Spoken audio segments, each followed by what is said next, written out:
What's up, fam? It's your boy Z-Dog MD, aka Dr. Zubin Damania. I am live and direct out of Z Office. Check it out. Today, I want to talk a little bit about the podcast I did a few days back on the mind system that was based on this book, The Mind Illuminated. It's all backwards because of the way I've set my iPhone right now. It actually generated a lot of great discussion, and I was really excited to see that people are interested in exploring sort of, it's an interesting word, spirituality. It's really a study of the mind. It's introspection and trying to figure out how the mind works.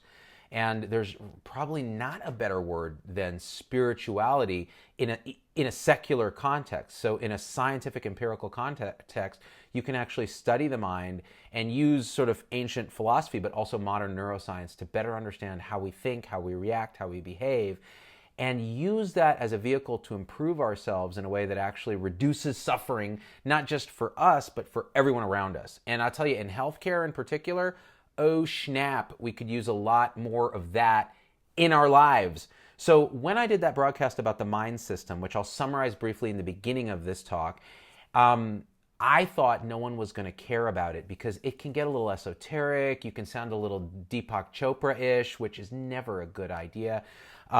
It feels like, oh, is he dabbling into weird Eastern religion?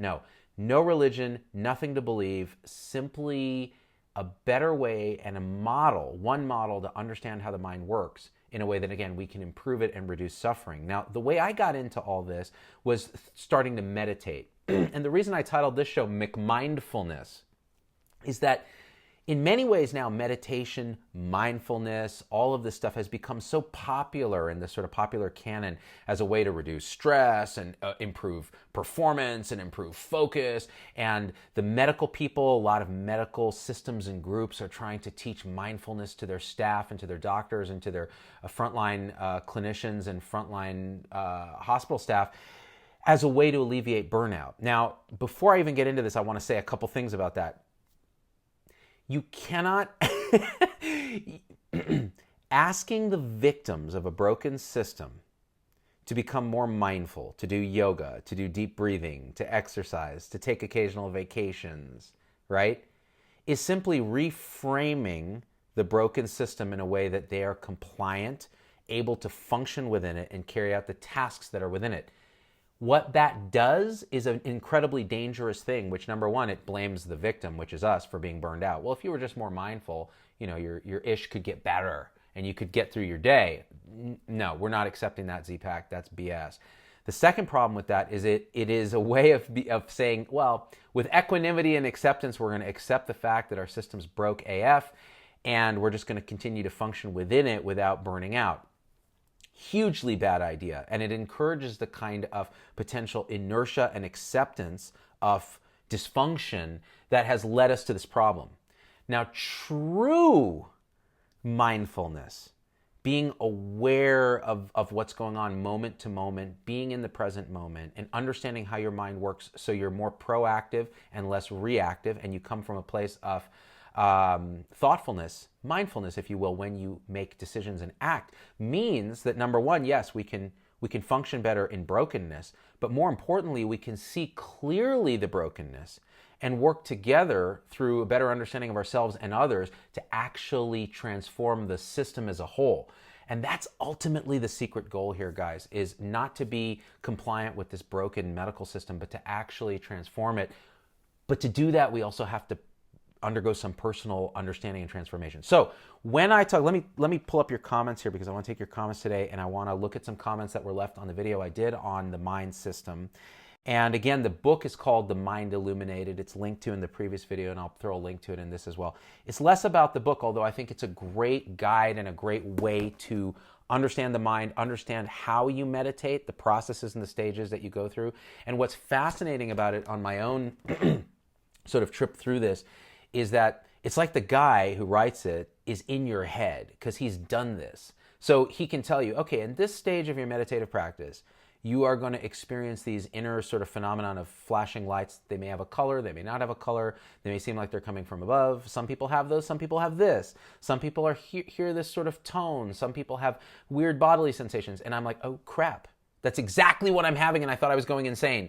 So the book is really good as a way to understand, oh, this must be a stereotypical way that the mind works. Now, to quickly summarize what I talked about before, the mind system model is based on sort of ancient Buddhist understanding of the mind, but it's really increasingly supported by modern neuroscientific understanding of how the mind works. It's as simple as this, and very complicated actually, but I'm going to make it simple for the purposes of this discussion. The mind isn't one thing. There's not a little thinker behind your eyes making decisions. It is actually a system of these unconscious subminds. So there may be an auditory submind, a visual submind, a sensory body submind. So the sort of sense subminds, and then there's the sort of thinking submind that he calls the discriminatory submind. That could be doing math, planning ahead, inhibiting desires and actions based on a moral code that you have. It could be a sexual submind that's always out trying to get laid. It could be the emotional discriminatory submind that feels things, anger, disgust, love, those kind of things, happiness. So all these different subminds are there, and they all function unconsciously. You're not aware of what they're doing most of the time. And they function together at the same time in parallel. So the question is, if this is true, and through meditation, through actual neuroscience, you can actually start to see, yeah, no, this actually is correct. Intuitively, it feels correct on many levels. So as these things are all functioning, they are all vying for attention. They're all vying for, they're trying to keep you alive, they're trying to get you to reproduce, they're aiming for the overall contentedness and happiness of your organism, your mind, body, this whole continuum that you are. But to do that, they're all working at the same time. So how do they communicate with each other, and how are you aware of what's going on? Well, these subminds are arranged in a boardroom, is the analogy, like at a corporate meeting room or a meeting room in your hospital, where they're all kind of sitting around a table, and in the center of that boardroom is a PowerPoint projector. And on that PowerPoint projector is projected one frame at a time, a moment of consciousness that we are actually aware of. And that frame is seen by all the subminds, which means they can all exchange data through this boardroom. The boardroom is conscious awareness. It's what we're actually aware of, which is a tiny fraction of what the mind is actually doing at any given time. So at this moment, my discriminatory submind is unconsciously processing stuff that happened earlier in the day. It's going through checklists of stuff that I'm going to need to do. All this other stuff's happening in the background. The auditory submind hears my kid fooling around with her violin, hears some birds outside, and it's like, well, do I need to put this on the PowerPoint for the boardroom to see? All these kind of things are going on at once. So how do we function? Well, each of these things ends up throwing stuff into the boardroom and seeing what sticks. And whatever sticks is what we're paying attention to at that time.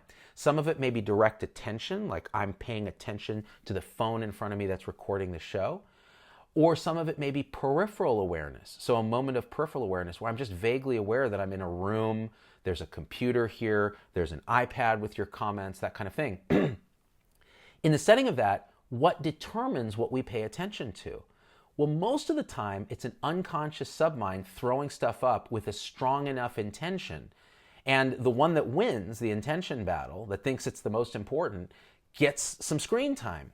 And then all the other subminds get to look at that and go, oh, should we do anything about this? Do I need to pay a little more auditory attention to what's going on with that car crash that just draw my visual center, just draw my attention to? And then my thinking center is processing it going, I better go over there and see if I can help someone. All those kind of things happen instantaneously, like at some refresh rate per second. So you're getting just all this stuff on that screen. Just click, click, click, click, click, click, click, click, click, all these moments of consciousness. String them together and you have experience. You have awareness. You have what it feels like to be us. So these subminds are working a lot of times not in concert to try to get your attention. So the question is, first of all, where's the I in all that? So this was the number one question that kind of came up. And a lot of people comment like Dwight Christensen, isn't this the movie Inside Out by Pixar? Exactly. So in Inside Out, you see these subminds all trying to do their thing. And they're all trying to get her attention, right? The question is, who is this her? Who is the I that is getting attention? Well, one of the subminds is a submind called the narrating sub mind. Its job is to take all the input that comes into that boardroom from all these other little minds and bind it together. Go, you know what? Auditory said this, visual said this, thinking said this. Snapshot is you're in a room, there's a bird outside, and you're thinking that this bird is beautiful. And so all that is a binding moment that comes up on the screen. Whoop! Oh, by the way, this is the context. What that does is it goes back to the thinking submind, the discriminatory submind, that then ties it into an I, a sensation of I. I am in a room seeing a bird and hearing this bird, and I think this bird is a red-breasted robin or whatever. Now, the I that's created in that phenomenon is entirely an illusion. It's something that's sort of developed by the discriminatory mind in response to this narrating mind, in response to the stimuli. But what's really going on? Raw information is being created by these subminds. And remember, I said created. None of this is actually real because we don't know what reality really is. It's the subminds generating this and serving it up to us in awareness. So our mind creates our reality, and then the creation here is some input, presumably from outside, is generating a bird, generating a memory of a bird, identifying it through the discriminatory submind, seeing it there, hearing the bird song, and then binding it all together in narration. Then the discriminatory submind says, I see a bird and I remember it's this. This I is the basis of most of the misunderstandings of what it is we actually are. There's no little I sitting in your mind. In Inside Out, there's no one person in that movie, one little submind, being her. It's this consensus of different things that are happening unconsciously to her. She's not aware of them. And then this boardroom where things just appear and you're actually aware, that's really what we as a mind system are. We're the awareness in which all this unconscious activity becomes clear. So the lack of this self, this I, the more you meditate, the ultimate goal of meditation, at least in the sort of Theravada tradition and many of the traditions, Tibetan traditions, etc., the ultimate goal of this is to develop enough concentration, enough inner awareness of how the mind system works, that that insight becomes clear that, wow, there is no self. Things are just arising moment to moment in the present moment, which means there's no me to feel bad about, to hate, to regret, and actually that's a liberating thing. Now, again, I'm not even doing this concept justice because you have to experience the sense of selflessness to actually really have it intuitively make sense. And many people will have these glimpses through their lives, right? And actually in meditation, there are certain experiences that you can have that if you were living in 0 AD, you might interpret through the lens of a Christian experience or a Muslim experience or a Judaic experience and attribute it to God or angelic voices or whatever you have.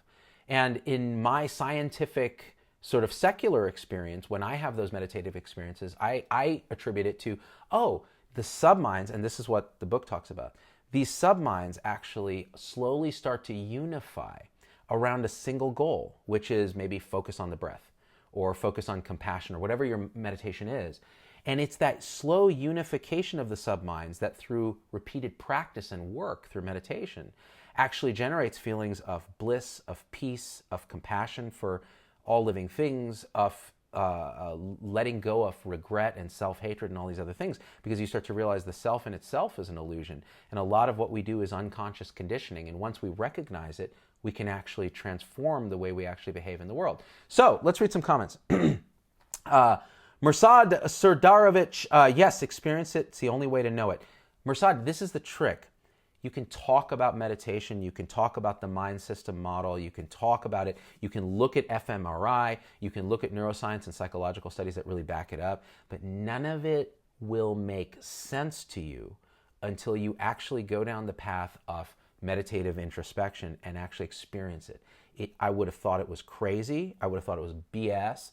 And the truth is that's why a lot of people do. They reject it out of hand. Now, McMindfulness in our current culture says, just close your eyes and think about the present moment and get a Headspace app and do that. Now, all that's great, but you are not even, I tell you because I've been doing this for 5 years now, trying to meditate.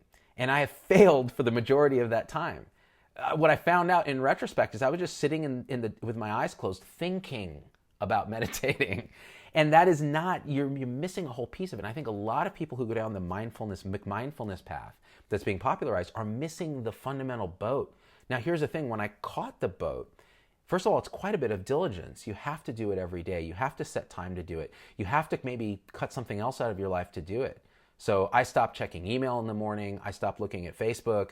I go right into an hour of meditation using the guide in this book. So it starts out very distracted and dumb, and then you get into it. But as you start to experience it, I have absolutely no doubt. There are times when I have experiences in meditation, when I'm learning about it, and an insight clicks where I want to go live right then and tell you guys, don't even fool around. Go and do this now. Start working on this, because it's absolutely a real phenomenon. And the only way to know it, which is why it's so hard for scientists, the only way to know it is to experience it yourself.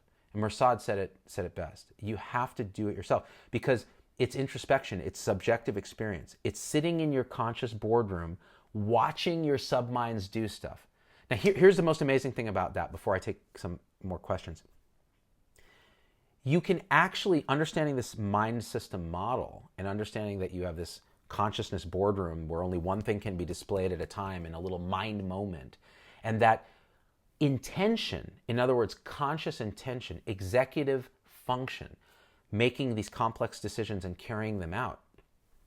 What that really is, there's no one little guy in your brain going, I'm going to have an apple, right? Or I'm going to have a cheeseburger. It's a consensus of the subminds.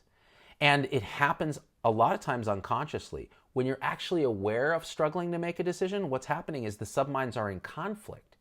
And one wants to do this, the other wants to do that. Another part of the discriminatory submind wants to be healthy. The other one's like just wants to have a good, like the hedonic feeling of eating really good cheeseburgers. And when they're in conflict, then it goes back and forth. Then you're aware of conflict and you start going back and forth in your mind, and then you ultimately decide. The decision is when one or more of the subminds have won out and they're like, no, this is what we're doing, guys. Everybody else shut up. Let's go along for the ride. And a lot of times, if you're not paying attention to that, if you're doing that on autopilot, you're going to make a decision that later you're going to be like, why the hell did I do that? Whereas if you're mindful, you're aware of what's going on and you're weighing this stuff and you're seeing what's happening and you're making more enlightened decisions, the chances of regretting those decisions are much less. Comments. Would definitely need a guide, Kelly Troser. I cannot tell you guys how important it is. And I'm going to tell you, these guided meditations, this is my experience, the guided meditations on MP3 that you listen to in your ear, they're great to start with. Eventually, they are just a distraction. What you need to do is get a teacher, which I can't find. I just don't, it's not for me, or a great book. And The Mind Illuminated for me was a great book. There are other great books. Talk to people, learn about it. Once you go through the steps, and you have to be diligent, it takes practice. So I've been seriously meditating, and you guys have seen me do shows on meditation. I've been seriously doing it only for about 3 months now, for an hour a day. And in those 3 months, I've had a clarity of experience, an improved ability to concentrate in meditation. And I've seen some of the even higher stages of the meditative practice emerge, and they're tantalizing enough that you want to keep going. And I've had transient insight into this sort of selfless nature of consciousness. And some of that I think is because it's happened so fast for me, because for 5 years I've been stabbing at it, right? Reading different books, listening to people like Sam Harris, who's a very secular, sort of non-theistic way of understanding meditation, et cetera, and he's been through the path. If you're religious, come at it from your religious point of view and your religious practice. There are Christian mystics, there's Christian forms of prayer and meditation, there are Buddhist forms that are more iconographic, there are Islamic forms of this practice of introspection. So the tricky part is there's some hardcore, literal theistic religious beliefs that for which this is heresy. So introspection is heresy, and I think those are a big impediment to understanding the true nature of who and what we are, from whatever religious or non-religious perspective you want. But you have to do this stuff yourself, and getting a guide, a teacher, a book, whatever it is key. All of Patricia's subminds scream cheeseburger. I hear you, girl. I think I might have had a cheeseburger today. Laura Brosh, I've never been able to meditate. Once I relax, I'm asleep. Laura Brosh. Okay, so here's one of the tricks about meditation.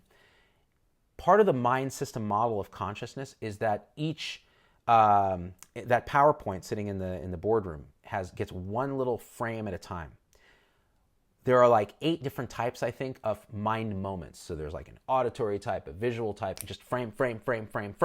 There's also a thinking type, a binding moment from the narrating mind. And then there's something called a non-perceiving mind moment. That's like the mind shooting a blank. A non-perceiving mind moment is just a state of just pleasurable blah. And when those are strung together enough in a sequence, you start to get very, very, very tired. And it's this peaceful, very pleasurable feeling of being drowsy. And the next thing you know, you're asleep. What's amazing about being persistent with meditation, so this used to happen to me too. What's amazing about being persistent with meditation is that once you start to recognize that that's happening, imagine your framework is now, okay, my eyes are closed and I'm starting to feel, I'm actually aware of being drowsy. What's going on? Bunch of non-perceiving mind moments at a time are sitting there in the boardroom, and the rest of the mind submodules are like, it's time for Betty, bye. The energy level goes down, and next thing you know, you're asleep. The way that you combat that is, first of all, you meditate at the same time every day, usually when you're the most alert. So for me, it's in the morning right after I've gotten up and had coffee. For someone else, it may be a different time. Don't meditate after lunch when you're sleepy, right before bed when you're drowsy. Meditate when you're at your most alert. The second thing is, once you start to recognize in the book they call it dullness, what dullness feels like, you can intervene. So enough of the subminds recognize, oh, this is drowsy dullness. Okay. Next breath, pay perfect attention to it. And all the energy of the mind focuses on the next breath. The next thing you know, there's a little more energy. And that conscious intention, each little mind moment has an intention, and they lead to a kind of momentum to do stuff. So the more momentum you have to pay attention to the breath, that becomes self-fulfilling. And the energy of the mind increases, and you wake up. And this is what's amazing. By about stage 5 of the 10 stages of meditation they talk in the book, you've overcome this dullness almost entirely, to where you sit down, you get more and more alert, the more present and still you get. And it is one of the most amazing feelings, because you know how it is. We're tired people in healthcare. To sit in the dark with your eyes closed at 4:30 in the morning and feel so alert and present and awake is a remarkable experience. All right, more comments. Keep the subminds busy, says Dwight Christensen, by going for a walk, a drive, a bicycle ride. Yeah, now the problem with that is these subminds act unconsciously. So when you're driving, the visual submind's coordinating with this motor discriminatory submind, and it's driving for you. If something jumps into the road, that's when that submind hijacks the PowerPoint in your boardroom and goes, look at this, everyone. And all the minds go, huh? And you have to make usually an unconscious decision to turn the wheel. Now, the difference is if you're actually there being mindful of that moment that you're driving, like you're really there, you're really present, and your mind is focused, when something flops out into the road, you actually have a buffer to come up with a more consensual submind decision on what to do. Instead of swerving into oncoming traffic to avoid this thing in the road, you actually make a more conscious, mindful decision to slowly put the brakes on, turn to the right, get to the shoulder. And that requires more subminds being mindful, being there and present, and having your boardroom really consciously deciding where it's going to pay attention to, having consensus of the subminds. Let's see. I'm so high-strung, so bad that there's no way this is possible, LOL. Sean Erpelding. Dude, Sean, who the hell do you think you're looking at? Look at me. You guys have seen my show. I'm like, squirrel! I am the most ADD, jumping off the walls, hyper lunatic that you'll find in medicine, probably. You know what I'm saying? Short of an emergency doc. And I'm a hospitalist. It's not about that. Because think about what that is. What that means is, Sean, your subminds are conditioned, right, to maybe have less inhibition, more anxiety, more discriminating minds ruminating more. You have maybe a more highly developed sense of this illusion of self. So you're always self-referring and going, am I going to screw this up? I'm worried about the past, I'm worried about the future.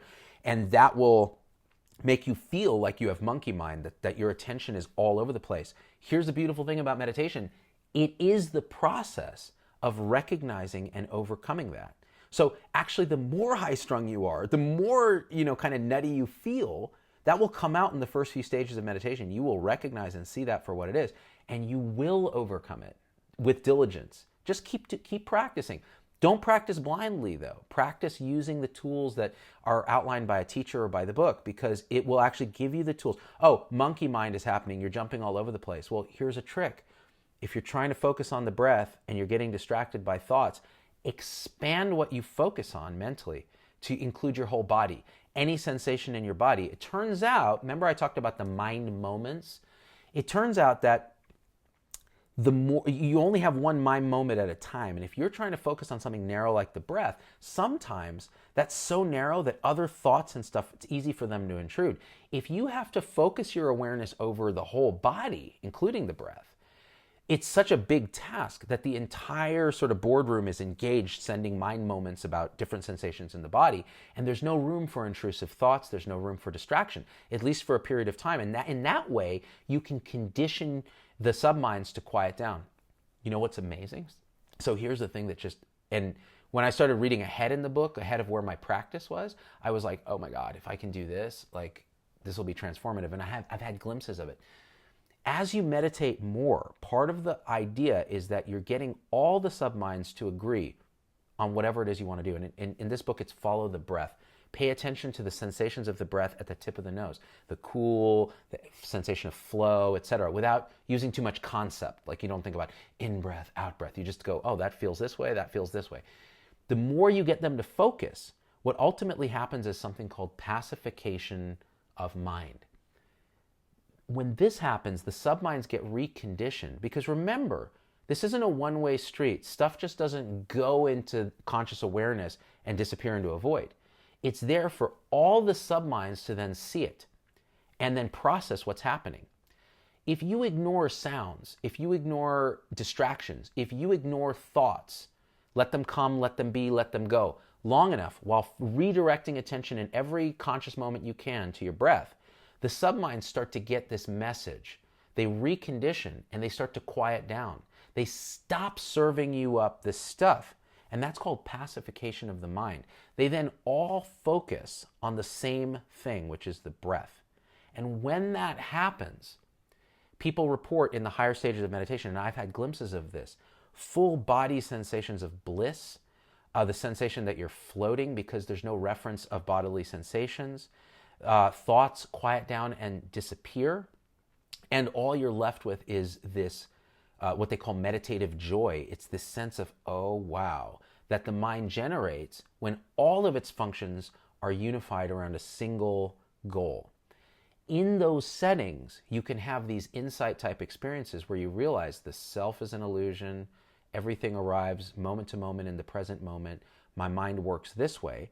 And by the final stages of meditative practice, stage 10, you actually are able to apply this to your waking non-meditative state. So you think about how the Dalai Lama may be. Nothing bothers the guy, right? But that doesn't mean he doesn't care about, injustice or whatever it is. He's just able to approach the world from a place of equanimity, peace, non-reactivity, and love for everybody, even his enemies, but yet not let them off the hook, because he still has his subminds just focused on whatever it is he's trying to do. So I'm using the Dalai Lama as an example. You could take any sort of non-religious figure that has been through meditative practice, and you'll see the same thing.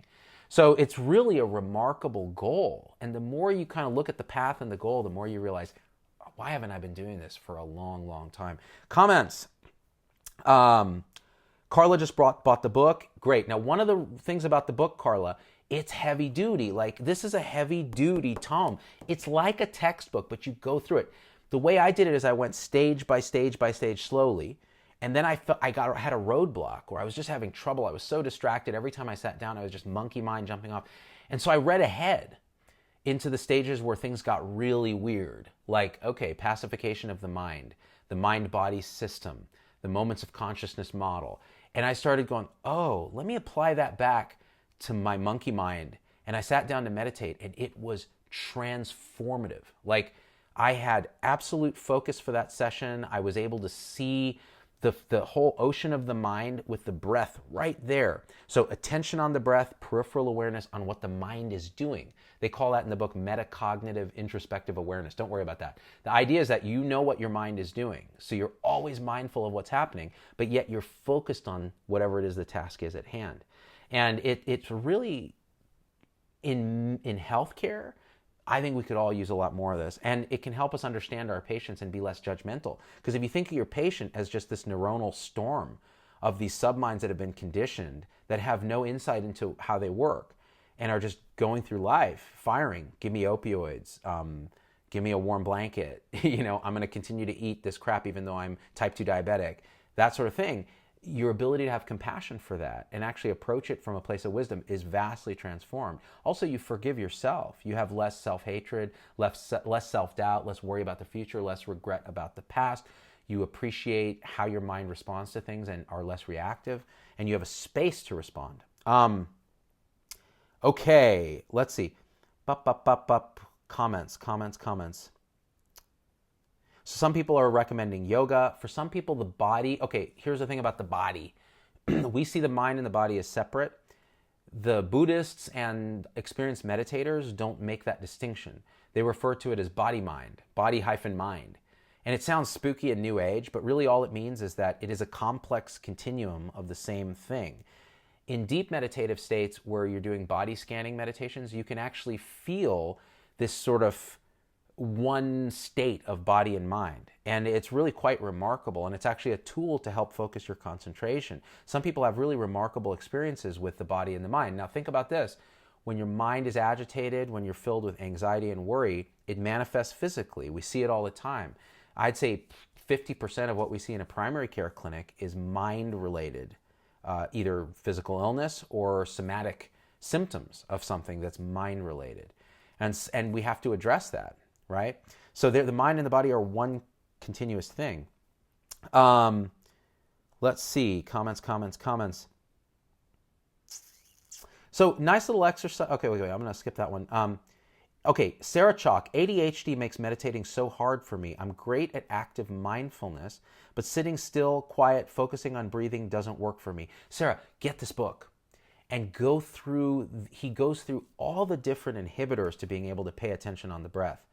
And kind of goes through, well, how do you actually modify these? How can you get around this problem? He actually mentions ADHD as an issue, but not one that is insurmountable. In fact, through training attention and meditation, you can actually improve the ADHD symptoms. That doesn't mean you have to get off medication and all this. It just means, listen, attention is the goal of meditation. Just because you have a diagnosis of ADHD doesn't mean that it's like saying, look, my leg is really weak congenitally. Does that mean you shouldn't exercise your leg? No, it's more reason to exercise your leg. My attention is congenitally problematic. Wouldn't you want to exercise it? Wouldn't you want to make it more focused and better? And I think that's what this does. And again, I sound a little bit like a used car salesman, but remember, I don't really have a dog in this fight. This is my own personal experience. Now, here's the thing. I'm a hospital doctor. I practiced for about 10 years at Stanford.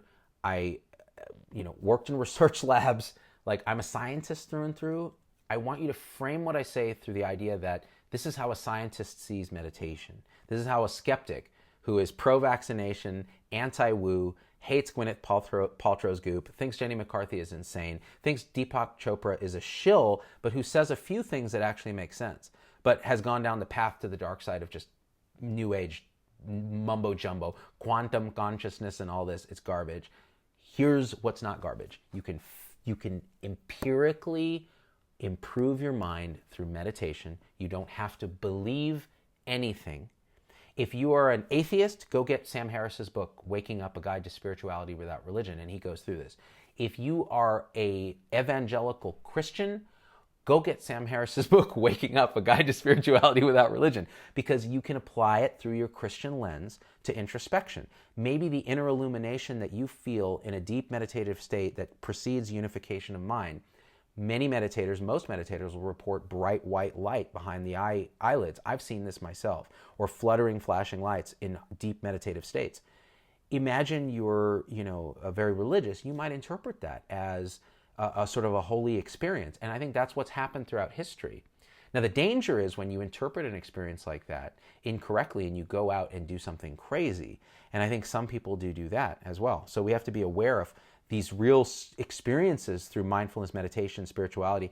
They can have real world consequences if they're not framed with the right truth, whatever that is. You know what my bias is. Jose Martinez, yes, Sam Harris is awesome. Yes, Sam is who kind of introduced me to this concept because I'm a big skeptic. I love listening to his podcast. When I realized he had been a lifelong meditator, I'm like, wait, this can't be total BS. And then watching him, I learned a lot, and his book really opened my eyes. Now, that was like a few years ago that I read it, and I've been struggling for that long trying to find the path. Now, when I go back and listen to the book again on audiobook, it's so different. I see it so differently. I see what the path was that Sam was talking about. So it's important. It's very, very, very, very difficult. So again, I'm not trying to sell you anything. I'm telling you this because I'm honestly convinced. And believe me, I've been searching all my life for some way to be less of an a-hole, to be less reactive, to control the monkey mind. And whether it was drugs in college or whether it was pouring myself into my work in my 30s as a doctor, or whether it was making silly rap videos and using humor as a way to cope, this is the first time when I felt like, oh, this has been here for thousands of years and I've totally missed it. And the more I explore it, the more I'm convinced that you guys could benefit from it. We could all benefit from it if we approach it with the right skepticism, with the right understanding, and the right diligence. That's the thing. It's not magic. People who are trying to sell you magic are doing exactly that. They're trying to sell you something. Deepak Chopra sells these meditation glasses that have fancy lights and stuff. Come on, dude. And here's the thing. Again, like I said, the guided meditations are great when you start. They're great when you start. But once you get into it, turn all that ish off and really, really focus on the practice as laid out maybe in something like this book. All right. Oh, Christy Columbus saw my daughter behind me. She probably snuck in for a second. She does that. Let's see. I'm searching for a way not to cry at the drop of a dime. Joe, so the emotional submind is asserting itself, and there's probably a lot of trauma or conditioning or whatever that's happened that makes maybe there's some emotional lability. I mean, again, I'm a dime store psychologist here. Here's what I found, what is really interesting. Sometimes and this is a common experience, in a very deep meditative state where your concentration is very good and the submind's quiet down, you will just burst into tears. And there's no specific emotion behind it. And you just find yourself weeping in your meditative position. And I think part of that is these are when the monkey mind stops thinking all the time and being identified with thought, unconscious thoughts, emotions, feelings come bubbling up, and they're just there, and they show up in the boardroom of consciousness, and there you are crying, and you don't know why. And I think that's one of the beautiful processes. Part of this process is there's a kind of a strange catharsis that happens where you let a lot of the stuff that's been hiding out in your unconscious come out. Psychotherapists can do this. Freud talked about this stuff, and he was partially right. The unconscious kind of runs the show, and we ignore it at our peril. The Mind Illuminated is the name of the book. Brad Buckley, I get so far in, I assume in meditation, to the point that I'm floating, and then I jump out of it with a complete body jerk. I get intense fear, full-on fight or flight mode. Brad Buckley. Okay, so Brad, this comes up in the book. You need to get this book. So he talks about, in the higher stages of meditation, it's normal to have sort of these tonic jerks, to feel these sort of electric sensations going through your body, and to feel like you're floating as the senses start to pacify. What he says is there are some people who have a very adverse reaction to this. It's harmless physically, but people get so scared. And a lot of times it's because there's some unconscious stuff going on, either a trauma or a memory that has some affiliation with the sensations that you're having, and you'll snap out of the meditative state and be very afraid. So exactly what you describe is a not uncommon thing that can happen in the more advanced stages of meditation, or some people just have them happen early. So you might just be a meditative savant, Brad. And again, don't take any of this as medical or psychiatric advice. I'm just telling you what I've been learning in this book and trying to make some sense of it. Let's see. Hi from the Philippines. Miss the baldness. Shalom, Apostol. Ay nako, shalom. You know, I'm very bald because I don't have the hair. I'm still working on my Filipino accent because all my nurses in Cali were Filipina or Filipino, and they were the best. So I picked up some of the accent and I even knew a few words for a while. You know what really bugs me sometimes is like, we'll do something like the Metamoji where I'll do a Filipino accent and most everybody gets it, but there's a couple of Filipinas that get offended. And I do feel bad. At the same time, I'm like, it's done out from a place of love. Intention matters, right? If you're doing it to ridicule people, it's a different thing. So let's see, other stuff here. I'm skeptical too, like an emotional ferret, says Patty Wilden, but I love your style and humor, so maybe. Patty, you, my dear, are my target audience in this. So there are some people that are well into woo already that are just like, woo, new age, man. And there are some people that are so deep in the matrix that they're never going to meditate because they just associate it with clownery and woo. But there's some people who are on the fence because for me it was, well, as a lifelong sort of agnostic, trying to find a spirituality that actually worked for me in the setting of, neuroscience, understanding the mind, personal development, was very hard. And finding this process, and actually weirdly finding it in a Buddhist context, because there are very secular strains of Buddhism that you don't believe anything. You don't have to believe in reincarnation or karma or any of this other stuff. By the way, karma, let's talk about that for a second. The idea of karma as this like resonant, mystical field is not my understanding of karma now that I've meditated more. Karma is simply the momentum of conscious intention of the subminds. So in other words, if you have an intention to help somebody and you help them, that conscious intention generates a kind of momentum in the mind that can continue and good things can happen. Conversely, if you focus on negativity and you're constantly doing bad things, thinking bad thoughts, doing bad, meaning things that harm other conscious entities, you have a momentum that creates this sort of negative karma. The word karma is woo-woo, but the action of momentum of intention is actually a real thing. Now, I'm not talking about this Oprah secret BS where it's like, I can just intention something into being. No, that's pseudoscientific crap. I'm talking about just how the mind works.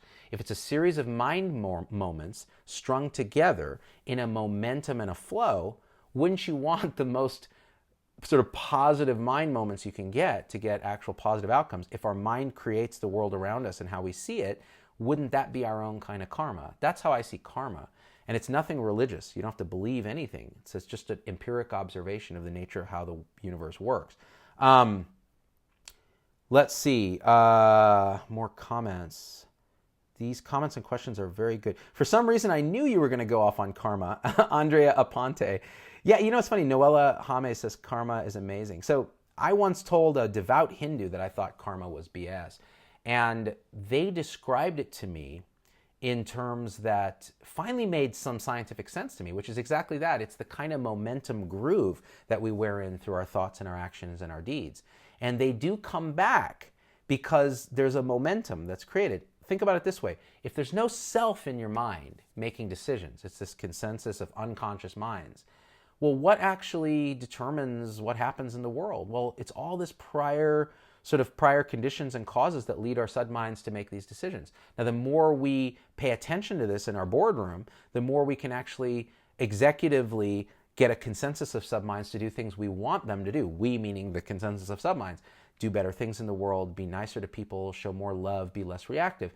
And that generates a momentum that ripples out. You're nice to people, generally, you'll find that they're nice to you. If they're not nice to you, but you approach them in a non-judgmental, non-reactive way, you're not going to feel that as them being viciously mean. You're just going to see suffering in their body mind and go, that person's suffering if they're acting out this way. Like, that must be a deep kind of pain.